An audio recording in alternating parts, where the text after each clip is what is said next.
Hello. We have a very special, very important episode of Glitchwish.jpg today because I'm Glitchwitch. Hi, if you don't know me, hello. Walter, if you don't get down, Walter's my cat, not my human child, don't worry. I am today going to be retracting a previously held opinion on an internet horror series. I will always admit when I am wrong or change my mind, right? Hi, Walters. Not on my computer, please. Not a good spot for you. Back it up. Back it back. I was out of the office last week. I went on vacation. I went to the Orlando Halloween Horror Nights. I got grabbed by the grabber. I ate a twisted tater and had jovial times, had by all. I saw two of my YouTube members who are my friends, and that's why they're my YouTube members, E-Rob and Kira Coffer, so that was lovely. When I came back on Friday, I realized something major went down here in the realm of internet horror. And what might that be, you ask? Well, Kane dropped a new Backrooms video. It's been like a year since he's dropped a Backrooms video. Don't get me wrong, he's been a busy little bee. In the meantime, he released The Oldest View earlier this year. Maybe it started last year, I don't remember. It probably started last year. Previously, I was not always the biggest fan of Kane Pixels, but The Oldest View sold me. I'm 100% a stanny. I'm gonna take these glasses off now. It was just like a joke, like the Backrooms office siren. I don't need them to see. They're blue light glasses, which I'm sure that the ring light is reflecting blue probably on camera. Hi, I don't need glasses to see. We haven't heard a lot from the Backrooms, the thing that made him popular, because there is a film in the works that he is set to write and direct, along with some other bigwigs over with A24, the production company or distribution company behind crazy big horror flicks like The Witch and Pearl and X and Hereditary and all that jazz. You know, I think myself and a lot of people probably thought, oh, they're not going to do Kane's not going to do any more YouTube Backrooms because they're doing the film. But no, we got Backrooms Found Footage number 3 released on Friday, which was very exciting. And, you know, I'll say it. The Backrooms has never been my favorite internet horror series. My cat is climbing the tapestry again. Be a good boy. Be a good boy. Please be a good boy. Okay, Backrooms has never been my favorite, not because I don't think it's a technical marvel. I'm never going to dispute that. I just don't love all the async organization explainer shit. I think that the Backrooms is best when it's vague, right? So, for that reason, it was never my favorite, but I have sung the praises of The Oldest View again and again and again. Just the technical prowess of Kane Pixels. He is literally like a protege. Like he is, I don't know how he does it. Because everything is rendered. I can't, emphasize that enough. Everything you see is rendered. He uses Blender and After Effects. That's crazy. Insane. But I think that his storytelling skills are continuing to grow. And he's a young man. He's like 19, I think, now. And he was like 17 when he started doing Backrooms. But, spoiler alert, before I get into talking about what I think of this and what happens in this 45-minute entry into the Backrooms, I loved it. I'm sold now. This is what I want to see, baby, and I hope this is more what the film's like. I'm nervous about that, but I can talk about that later. But yes, Glitchwish.jpg is fully Backrooms pilled now.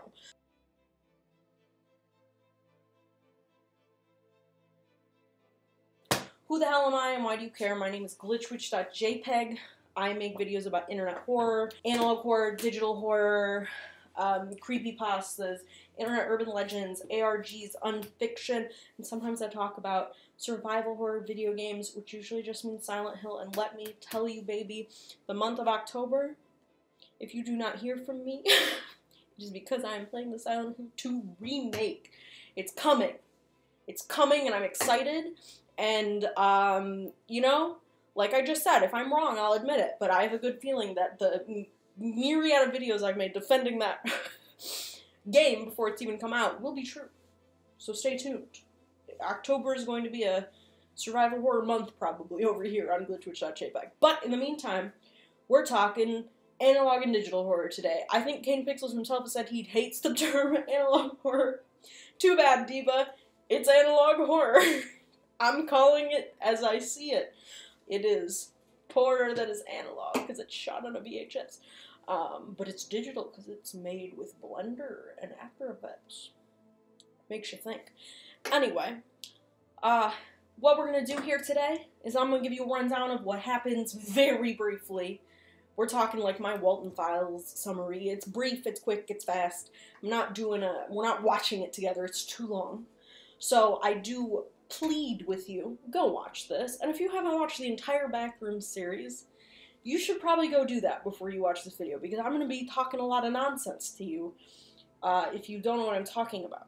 And then after that, I will kind of analyze what I think is going on here and why I think it's working so well. Why suddenly I've made a 180 switch into living, laughing, loving the Backrooms. So I guess before I get into it, if you don't know what the Backrooms are, like, you probably shouldn't be watching this video. I don't know why. I don't know how you got here. Okay? Because, like, I'm not a big creator. So, like, you probably have watched every other Backrooms related content you can find if you've made it here. Unless you're my dad. Hi, Dad. I'll explain the Backrooms just to my dad, I guess. Because I know he's watching. The Backrooms is a internet... I feel like I have hair on my lip gloss. Whatever. The Backrooms is an internet phenomenon that previously was fully a mystery to people, but it's not. I'll get to that in a second. But this image appeared on Reddit, and someone wrote a little story saying that, like, sometimes you'll no clip out of reality and find yourself in the Backrooms. Attach that image, it became iconic, and then from there, people started to build on the lore, build their own levels of the Backrooms. There were 3D renderings, there were video games, there were written stories. Very much a child of the internet, a product of the internet. I would say it's, you know, some people consider it a creepypasta. I think it is the next evolutionary step of creepypasta. I don't think it quite fits into what I think of grandma over here when I think of creepypasta, but I do think it is the young Zoomers, I'm an old Zoomer, their take on creepypasta, perhaps. So then enter Kane Pixels, Kane Parsons. I'm gonna call him Kane Pixels because that's his internet name, and we're on the internet, baby. I have a government name, but I'm glitchwitch.jpg to you, okay? We're on the internet, so he's Kane Pixels. And he makes the Backrooms found footage, and this thing blows up. People flipped because it's incredible. Like, it really, I don't hate the original Backrooms found footage. I do think by the time I saw it, it had been very overhyped to me, but, like, when I realized, like, he rendered it all, it blew my little pea brain to smithereens, because it's crazy. The technical prowess is amazing. And he went on to create a whole kind of backstory, and it's a big series. And, like, Kane Pixels Backrooms is its own thing. A lot of people that love the Backrooms don't like how popular his version got. A lot of people do like it. Yada, yada, yada. I don't know where I stand. I think it's a weird thing that, like, he is the face of this thing that technically belongs to the entire internet. But A24, you know, saw that Skinamarink did really well, and they saw that Five Nights at Freddy's did really well, and they said, shit, we gotta get it on this. That is firmly my belief. There's no proof in that, but I literally think A24 is freaking out a little bit because other distribution companies are, like, coming for their ass. Shudder put out Skinamarink, Blumhouse did Five Nights at Freddy's, Neon has been killing it this year with stuff like Longlegs, and Cuckoo, two movies that I actually covered on this channel because they had internet unfiction components, ARG components with them. So I think they, you know, a few years back were like, we need to get on this internet shit. So they picked the Backrooms, which is a smart thing to do, but I don't know. I think the writer's strike had some delay to the Backrooms. I'm not sure. I'm pretty sure Kane mentioned that on a Wendigoon stream or something. But internet horror is going to be coming to the big screen in probably the biggest way possible. Because, you know, Skinamarink, I think a lot of people won't even consider that internet horror. I do, because Kyle Edward Ball started on YouTube. And then Five Nights at Freddy's, obviously, it's not internet horror the same way that, like, you know, the Backrooms explicitly is, but it's so tied to our culture over here on, like, analog and digital horror internet, right? So, you know, the world wants it, and I want the world to keep having it. Hello, it is Glitchwitch from the future. Like, 2 minutes ago in this video, I was like, I'll get to that later about the source of the Backrooms image, and then I just didn't. And this is too interesting and fun and major for the internet on the whole for me to not address, so I will. Earlier this year, I believe it was this year. Yeah, I think it was in May. In May of 2024, the source, the actual real-life location for the Backrooms photo was found. It took that long to actually source it and find it. It is a photo of a hobby store in Wisconsin called Hobbytown. It's in Oshkosh, Wisconsin. It's still open to this day. It's that store under construction, and according to the Wikimedia entry on this image, it was taken by someone in 2002, I think working with the construction company, and published on, like, the company's blog, showing, like, that they were working, this was a project they were working on, and then it was released by the owner of the construction company during a fundraiser where it was uploaded to the Internet Archive, and I think that was how they matched them. I don't know how the person on 4chan originally found the original image, but I think they were matched up in 2024 after that image was uploaded to the Internet Archive. It's just really cool, and Hobbytown has, like, made Facebook posts about it. Like, they know that they're famous now. They posted some more images of what it looked like back in the day, and now it has been replaced with a hobby car track, so it does no longer exist as it looked, which is sad. But I think it's really sweet that they, you know, acknowledged it and think it's neat, because they very much could have been like, get away, you weirdos. So I think that's really nice. And I hope it's brought them some business. I mean, they've been around forever, so I'm sure they're not. I'm sure they have a dedicated local, you know, customer base. My dad loves hobby shops. I've been to many hobby shops. He builds models. So I know hobby shop people take that shit very seriously. But I think it's really neat that we have a source. So if you're in the Midwest, if you're in Wisconsin and you want to go, you know, pay homage to the original Backrooms, take a stop to Hobbytown, USA. If I still lived in the Midwest, I probably would, but right now I have no reason to be in Wisconsin. Little anecdote about original Backrooms image over. Continue talking, Glitchwitch from the past. But anyway, with that out of the way, let me quickly explain to you what the hell happens in Backrooms found footage number 3. This entry opens with our protagonist Ravi talking about overhearing a Monsanto employee admitting fault over a kid getting sick. If you don't know, Monsanto is a produce company. I'm not going to get into it. Lots of controversies, lots of chemicals, things like that. This made me think that maybe there could be some kind of corporate interference with the Backrooms, and Async, the company that's, like, doing all the research with the Backrooms, And I kind of think perhaps this is a cracked out glitch witch theory. This is not fact. I think that maybe Ravi was sent to the Backrooms at the behest of Monsanto, like a way to keep him quiet and not speak out about what he heard.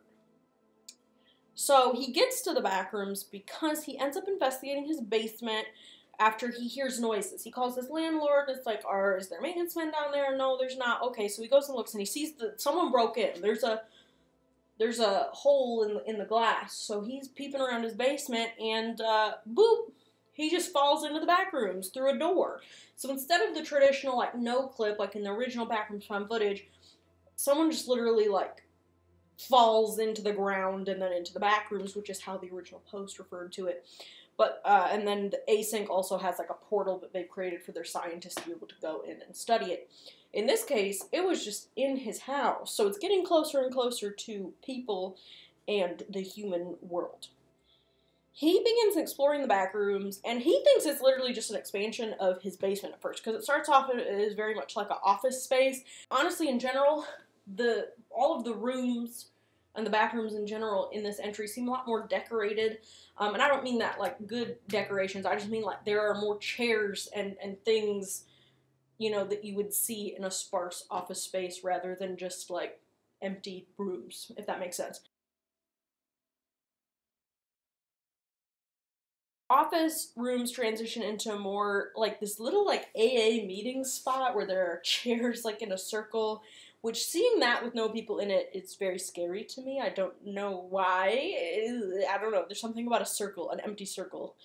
It feels very esoteric. And so then that transitions into more like home-looking interiors. There are couches and stairs and things like that. And from there, they get really shabby in appearance, which is something we haven't really seen a lot. They all kind of maintain that clean beige look, where, like, they're not, like, super clean, but they're not, like, literally shabby like we're seeing here.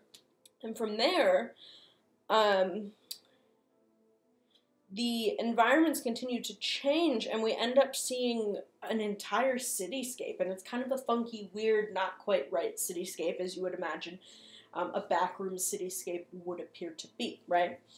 And while all this is happening, Ravi is being pursued by something. We don't know what, but we hear noises. It knocks on a door at one point, scares the shit out of me. Y'all know one of the great, great tenets of good analog horror is not just the analog horror scary face, which we don't have in this, and that's okay, but a damn knock that sounds like it's happening in your house. Beautiful. So he then stumbles onto this like musical art installation, and he attempts to radio for help, and here his pursuer finally catches up to him, and we get a glimpse of this pursuer, and it's some sort of humanoid thing chasing after him. It's not like the stick monster-y looking one from the first. It is very humanoid looking. And after this, he runs into like the traditional Backrooms, like the original image. And he, in the traditional Backrooms, he finds a cardboard cutout of a caveman, which I kind of headcanon as being like the Backrooms attempt at creating like early man, but they can't create life, so it's just cardboard.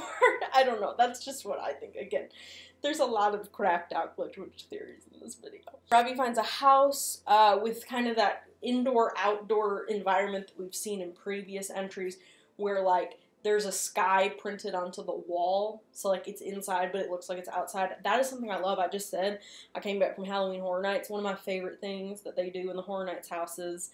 I go every year, so I'm a theme park. Yeah, I know, you guys may think differently of me now, because I admitted that I'm a theme park adult, but I am. Don't know what to tell you about it. But I love when they create, like, the outside inside. The magic of set design, I love it. And here, it's really gross. There's, like, a man half in the ground. So it could be some instance of, like, he got stuck when he was no-clipping. And there's also this, like, blood-like substance on the ground towards all these little tiny holes in the wall. Uncomfortable, right? He goes into the house, and he hears a man inside the house, like, on the other side of this wall. And the guy thinks that Ravi is, like, inside his walls. and tries to help him, but then, like, everything glitches out, and it sounds like bro doesn't make it. And I know a lot of people are theorizing that there may be some sort of time, like, time doesn't interact the way it does in the Backrooms, so, like, that guy could be in the past, and Robbie is ahead of him, and they're just intersecting in the same place. We're getting into some science-y stuff that my brain can't comprehend there. So after that, Robbie's camera starts dying. He sits down and records like a final little message musing on his life and kind of resigns to the fact that he's just gonna die in the Backrooms. And then it ends.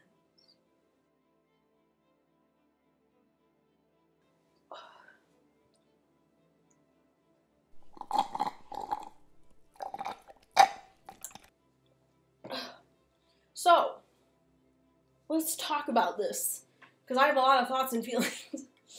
As I kind of mentioned earlier, my main issue with the earlier, not really the earlier, but I guess the middle entries of Kane Pixel's Backroom series is the science explaining side of it. And I know I've had people comment before that, like, they're still not explaining it, it's anomalous, they're just trying to understand it. I get that. It's just a personal taste thing. It's very obvious to me to go into that route with this. I love just how vague and weird the base level concept of the Backrooms is, and I don't really like any attempt to explain it or understand it. Which I know, why make a series about it if you can't explain it or understand it? This is why I'm not a writer, I'm just a watcher. This entry gave me what I want out of Backrooms content. Like, everyone has their own weird personal interaction with the Backrooms, almost the same way that nobody sees Silent Hill exactly the same way. That's kind of the base thing of Silent Hill, is everyone goes into that town for a different reason. Like, something has happened to them and they need to come to terms with that. And that's what makes that such an entertaining and interesting series to me. And I think the Backrooms can be viewed in the same way. Like in this case, like I said, I think he's being targeted, potentially, because of Monsanto, which is crazy. I do think that this entry still expands a lot upon what the Backrooms could be or are, because it's showing that they are encroaching on our world at like a rapid pace that we have not seen before. The fact that it's literally just in Robbie's basement is nuts. Like, that's huge. That means it is right next to our, you know, universe, I guess, if you want to consider it a different parallel universe. I guess that's the best way to describe it, right? And we also see a lot more decay and just shabbiness in this entry, which I think is very interesting. And I think it's almost like, in order to grow at the rate that the Backrooms is growing, it's having to use it, like, kind of eat itself to keep producing both closer to our universe as well as on the scale that it is. Like the fact that there's a cityscape and things like that. So it's taking resources from older parts of itself, and those are kind of rotting and decaying so that it can continue to grow, which I think is very interesting. And then that feels more like the Backrooms is this, like, living entity, the way that, like, a snake sheds its skin, or stuff like that, which is, like, the thought of it being, like, a living, breathing entity is terrifying. That's scarier to me than any little monster that could be inside of it, the fact that it is the monster. Ooh. I don't know exactly what Kane's intention was with that concept, but I think that it can be interpreted similarly to how the crumbling mall in The Oldest View is. We humans, especially in this day and age, we are moving on way too quickly to the next thing, that we don't ever stop and sit with what we have or what we've lived with, even for a short period of time. And, you know, things that seem insignificant but are really, like, integral to the daily parts of our lives, like malls, like in The Oldest View, but in this case, you know, schools, offices, our living rooms, you know, they're getting forgotten so quickly, and we're moving and everything is changing. You see, you know, internet micro trends. Are you a clean girl? Are you cottagecore? Are you a mafia wife? Like, no one can just sit with what they actually like. Same with interior design trends, millennial gray, beige moms, all this. So we're changing so fast that things are just disappearing before they can even exist. So for a lot of people, the last thing we remember solidly existing is the look of things in the back rooms, right? Our parents' houses, our, friends' houses growing up, things like that. I actually work in an office building that has a fully abandoned floor. It was considered a safety hazard because there was a hole in one of the floors. So it's been fully abandoned, but I can access it and go up there, and I have sometimes looking for, whatever we may or may not need.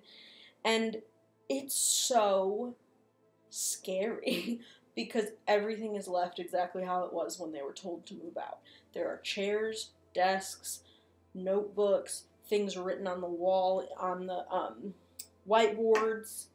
There's still coffee pots, and it feels very much like the office scenes in this video do, and it's so weird. And you can feel the absence of people like it's an entity in itself. I know that sounds crazy, but it truly is.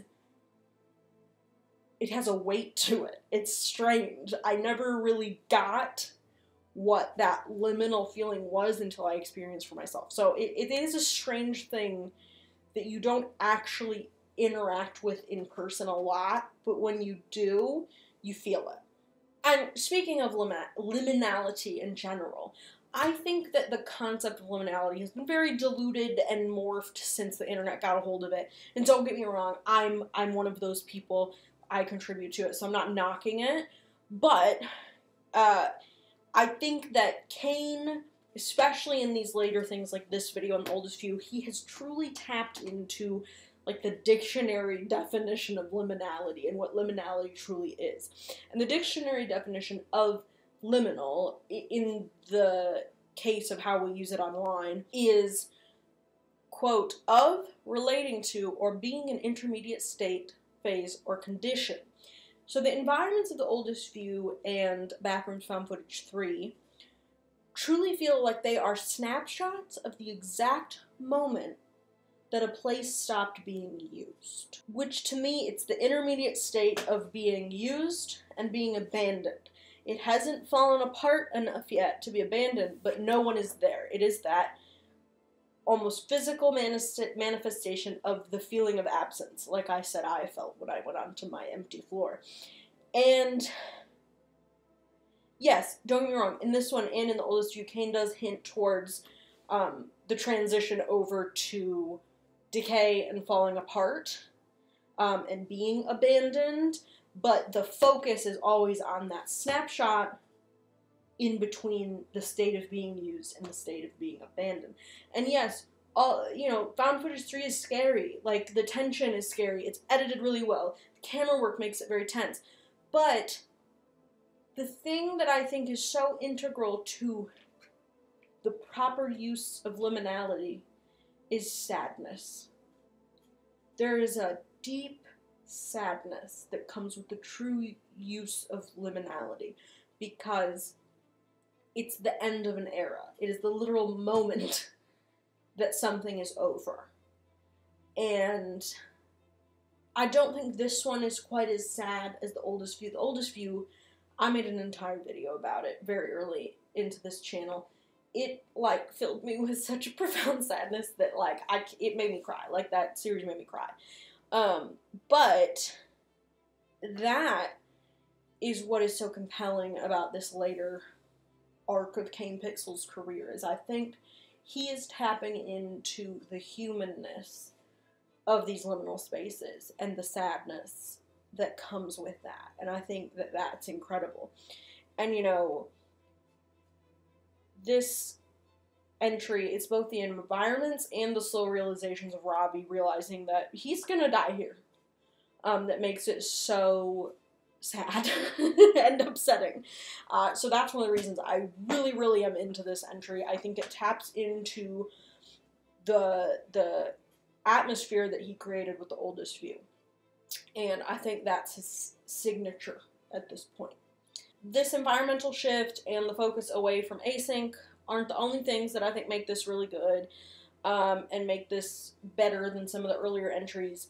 For me, the fact that the monster is different, that he changed the monster. I was never a huge fan of the original monster in found footage 1, just because, like, I don't think there needs to be a monster. I'm kind of one of those people who is in the camp of, like, the Backrooms is the scary thing. You don't need a monster inside of it to make it scary.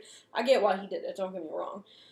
So I like that in this, it's a humanoid creature, so I think this is what happens to people if they get stuck in the Backrooms. It, like, sucks their humanity out, maybe in an attempt to try to you know, continue to create itself. Like, maybe it's a way to sustenance for the Backrooms.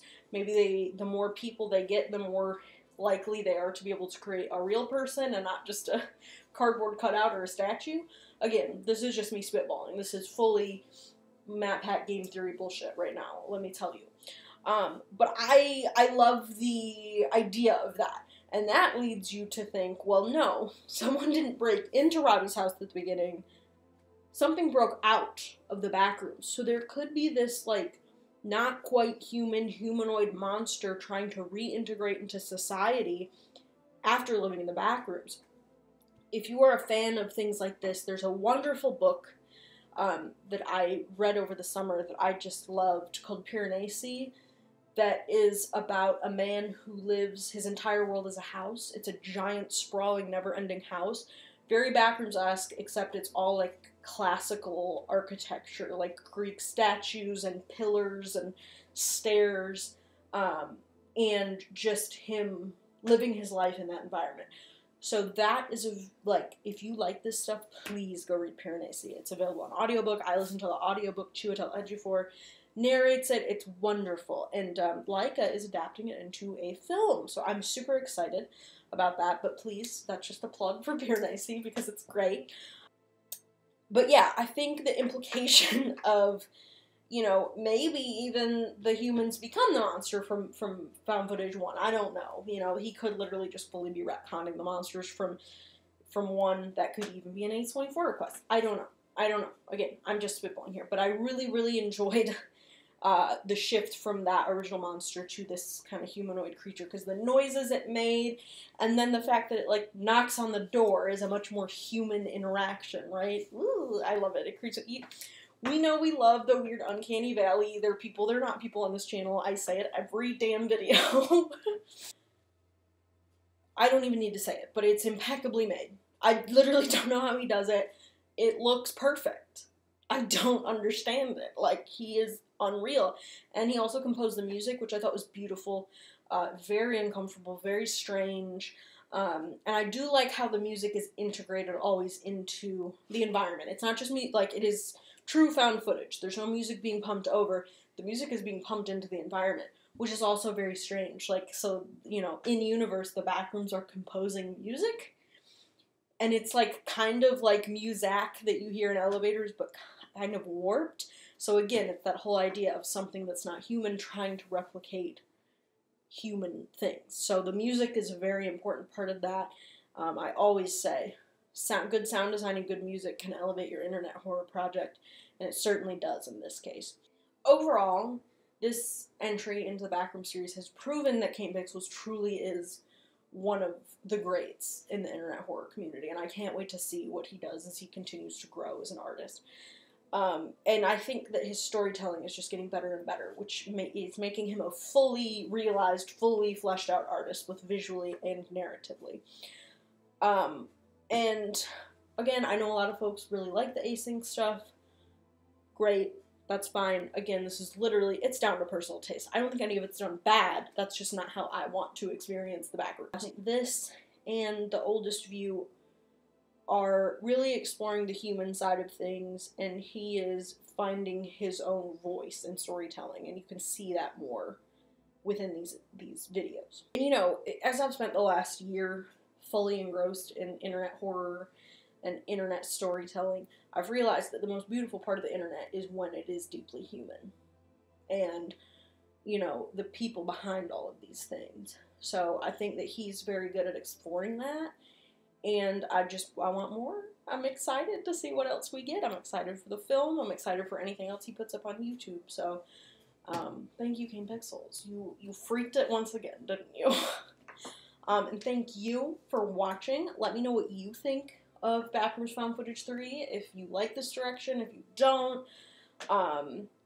And as always, any series you would like me to cover, I love your suggestions. It always makes me very happy. Obviously, this is one of the big boys of internet horror, but I love to cover smaller series as well. So, if you have any suggestions, let me know. I want to thank my members.